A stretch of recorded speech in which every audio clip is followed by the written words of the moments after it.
Ei, què passa, escaquistes? Què tal, com esteu? Mira, anem a fer una altra partida d'un minut per lo de sempre, perquè no hi hagi excusa per no mirar escacs, Sortirà una partideta, un vídeo així curtet, de 2 minuts com a molt, i anem ja, si s'enroca tan aviat, doncs anem a l'atac amb tot plegat. Ara ens hem deixat aquest peó, d'acord, però m'és igual, ja ni recapturo, vaig directament a obrir les defenses de l'enroc, d'acord, i fem el pre-move, si no el fa, aleshores capturo, i aleshores sí que capturem aquest peó, sí que el capturem, i ara ja saltarem amb el cavall aquí, amb el... espera, ara ja no puc saltar amb el cavall, que no, ara no puc saltar amb el cavall aquí, però sí que puc fer aquesta i després sí que puc saltar amb el cavall aquí. I què amenaçaria amb aquest cavall aquí?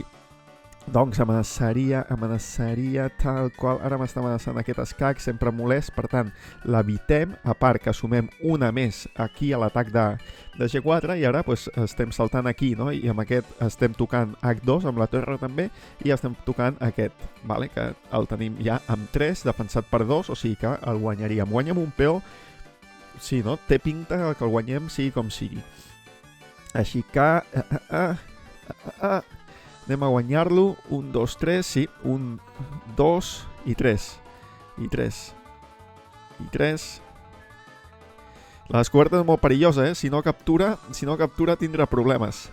Si no captura, la descoberta és molt perillosa. La descoberta igual et condueix cap al mat del pastor, amb entrega de dama i tot. Ai, del pastor, el mat d'això, Ai, se m'està acabant el temps, home, clar, capturem aquí, si està clavat, bueno, ens amaguem aquí i a l'escac venim aquí i ja està, ja estem amenaçant, maten una. Captures, bueno, molt bé, era l'última esperança, m'està intentant guanyar per temps, però ja està, molt bé, aquest peó està clavat per la terra, perfecte, així, en aquesta direcció està clavat així. Molt bé, espero que us hagi agradat. Fins la propera.